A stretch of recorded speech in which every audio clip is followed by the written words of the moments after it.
धन्यवाद प्रभु यीशु, धन्यवाद परमपिता परमेश्वर। इनका नाम अनीता एवं चंदौली से आई है। अपनी गवाही बता रही है कि जब शुक्रवार को ये कलेसिया में आने वाली थी, कलेसिया में आने से पहले इनके पड़ोस में एक बच्ची था, वह 2-3 महीने से बुखार से बीमार था। ये बहन बता रही है कि उस दिन ही जब कलेसिया में आने से पहले खबर मिली कि वह बच्चा मर गया, और यह खबर सुन के ये बहन बिल्कुल टूट पड़ी। ये बता रही है कि हम रो रो के प्रभु से प्रार्थना करना शुरू किए उस पड़ोस के बच्ची के लिए कि हे प्रभु, ये जो खबर है ये इसके मतलब ये जो खबर आई है, इस खबर की वजह से हम कलेसिया में नहीं जा सकते, तो हे प्रभु ऐसा खबर मिले कि हम इस खबर से हम प्रभु की महिमा कर सकें। ये बहन बता रहे हैं कि प्रभु से प्रार्थना करना शुरू की, रो रो के प्रभु के सामने विनती की, और फिर कुछ ही समय बाद खबर आई कि वह बच्चा मरा नहीं है, जीवित है। इसलिए आप उनके साथ तेज ताली से प्रभु को धन्यवाद दीजिए।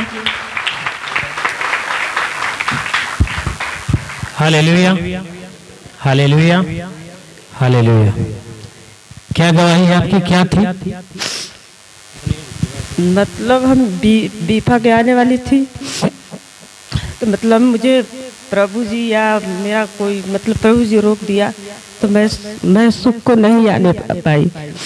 मतलब आने वाली थी, मतलब घर पर से आती यहाँ बनारस में, तो खबर आ गई कि वो बच्चा मर चुका है। सब गाँव घर का जुट गए, हम भी रोने लगे। उसका 3 भाई में एक ही बच्चा भाई था, हम रो रो कर लगे पड़ा था। भाइयों में एक ही लड़का था। मैंने रो रो कर प्रभु जी से किया, प्रभु जी ऐसा मत करना, एक ही उसका बेटा है। मैं प्रार्थना बहुत की, फिर 1-8 घंटे के बाद सब आया संदेश की बच्चा बच गया। मैं प्रभु जी को धन्यवाद करने लगी। प्रभु जी आप में कितनी शक्ति सामर्थ्य है, प्रभु जी आप जैसे कोई नहीं है। फिर हालेलुया, हालेलुया। क्या पता चला कि उसकी सांस रुक गई है? संदेश आया कि मर चुका है। पूरा गांव घर जुट गया उसके घर पर। उसकी मम्मी बेहोश हो गई, उसका बहन भी बेहोश हो गई, लेकिन हम नहीं गए, हम बस प्रार्थना में लगे रहे। अपने घर पे? हाँ, अपने घर पर। हमारी पड़ोस का थी, मतलब हमारी पटीदार के बच्चे थे पड़ोसी में। ये बहन बता रही कि इसके पड़ोस का वो बच्चा था, जो 3 भाई थे, 3 भाइयों में एक ही लड़का था। कितने दिन का था? 5 साल का। 3 बहन में 1 भाई। अच्छा, 3 बहन में 1 भाई था। अच्छा अच्छा, यही ये कह रहे हैं कि 3 बहनों में एक ही भाई सबसे छोटा था, और वो 5 साल का था। ये बता रहे हैं कि खबर आती, जब ये तैयार होके सोचती हैं कि अब हम कल चलेंगे कलीसिया में। इनका घर चंदौली से ये बनारस आने के लिए सोची कि बृहस्पतिवार के दिन ये सोची कि बनारस में कौन रहता है? हमारा मतलब मैके है। मैके है। ये अपने मैके से होकर यहाँ पे आती है, तो मैके में सोची कि हम चलें मैके में, आज शाम को चलेंगे और सुबह में शुक्रवार है और कलीसिया में चलेंगे। तो ये मैके में जाने के लिए बृहस्पतिवार के दिन ये तैयार हो रही थी, तब तक खबर आ गया कि नहीं, वो पड़ोस का जो बच्चा है वो मर गया। अब ये बहन जब उस खबर को सुनी, तुरंत इसका मन व्याकुल हुआ। ये कहे कि हम तो प्रभु के पास जा रही हूं, और अगर ऐसा हो गया तो मैं जाने नहीं पाऊंगी। इसलिए बहन प्रभु के पास जाकर गिड़गिड़ाना, रोना चालू की कि हे प्रभु, कुछ ऐसा कर दे कि हम कलेसिया में भी जाएं, और यहां पर तू ऐसी महिमा कर दे कि इस महिमा के द्वारा, यानी ये गवाही उत्पन्न हो, और इस गवाही के द्वारा तेरी महिमा भी होने पाए। हालेलुया।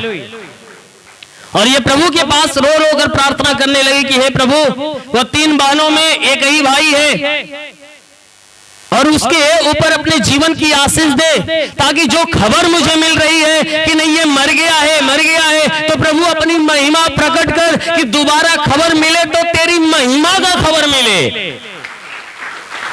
हालेलुया। और जब प्रार्थना करने लगी तो कुछ समय के बाद ये दोबारा खबर मिला कि वो बच्चा जो मरा हुआ खबर मिला था, वो बच्चा जिंदा है, बिल्कुल ठीक है, वो मरा नहीं है, बिल्कुल स्वस्थ है। यानी पहले खबर मिली मर गया, तो भाई मर गया, तो भाई जो देखा होगा उसको चेक किया होगा कि सांसें है या नहीं है, तो सांसें नहीं रहती है तभी कोई कहता है मर गया। वह ऐसे नहीं कहेगा कि मर गया। कोई जिंदे व्यक्ति को मरा हुआ कोई नहीं बनाता है, परंतु मरे हुए को मरे बनाता है। तो जब इसके पास खबर आई कि नहीं मर गया, तब तक ये खबर पूरे गांव में फैल गई और पूरे गांव के लोग इकट्ठे हो गए और सब लोग जो है कि उस गांव के लोग जो है कि वहां पे इकट्ठे हुए और सब लोग शोक के लिए इकट्ठे हुए कि भाई उसका बेटा मर गया।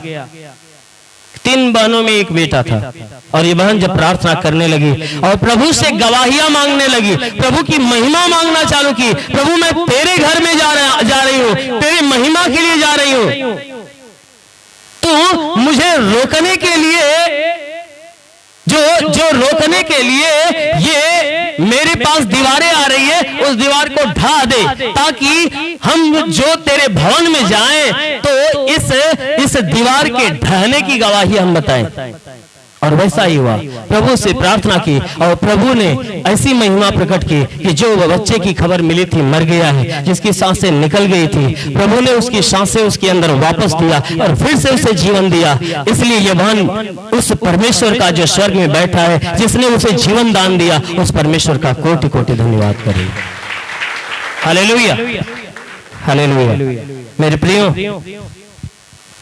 जो परमेश्वर को, जो यीशु को जानता समझता है, उसके लिए ये बातें तो आसान है। ये बातें बहुत आसान है कि हाँ हमारा प्रभु कर देगा। लेकिन जो प्रभु को नहीं जानता वो कहेगा अरे ऐसा कैसे हो सकता है, वो ऐसे ही कोई हल्ला मचौले हुई है कि नहीं। ये बहन ने अपने पड़ोस में अपनी प्रार्थना के द्वारा ऐसा देखा, लेकिन प्रभु ने मुझे तो मेरे हाथ के द्वारा दिखाया। मैं भी यही बातें सोचता था कि यीशु कैसे चंगा करता है लोगों को, यीशु कैसे मुर्दों को जिंदा करता है, क्या सच में जिंदा होते हैं। यीशु मसीह ने देखा कि हम ज्यादा तर्क वितर्क कर रहे हैं। यीशु ने कहा रहो तो रही हाथे से हम जिंदा करके दिखावा थी कि हम ऐसा जिंदा करते हैं। यीशु मसीह ने स्वयं मेरे ही हाथों से मुर्दों को जिंदा करके दिखाया, कहा देख मैं ऐसे ही मुर्दों को जिंदा करता हूं। Hallelujah, hallelujah. तो सच में यीशु के नाम में ऐसी पावर है कि उसके नाम की आज्ञा ये धरती मानती है, आकाश मानता है, आंधी तूफान मानती है, पूरी सृष्टि मानती है। मृत्यु क्या चीज है? बाइबल तो बताती है यीशु ने मृत्यु को निगल लिया है, मृत्यु को जीत लिया है, मृत्यु उसके बस में हो गई है। उसने मरे हुए में से जिंदा होके दिखा दिया है और कहा कि जैसे मैं जीवित हूं वैसे तुम भी जीवित रहोगे, जैसे मैं मृतकों में जयवंत हूं वैसे तुम भी मृतकों में जयवंत हो जाओगे। हालेलुया। वैसे ही अबहन प्रभु के ऊपर विश्वास रखे उस मरे हुए लड़के के लिए प्रार्थना किया और प्रभु ने इसकी प्रार्थना को सुनकर उस बच्चे को फिर से जीवन दान दिया। इसलिए यह बहन उस परमेश्वर को कोटि कोटि धन्यवाद दे रही है। आमीन, हालेलुया। इस वीडियो को लाइक करें, हमारे चैनल को सब्सक्राइब कर बेल आइकन जरूर प्रेस करें हमारी लेटेस्ट वीडियो सबसे पहले देखने के लिए।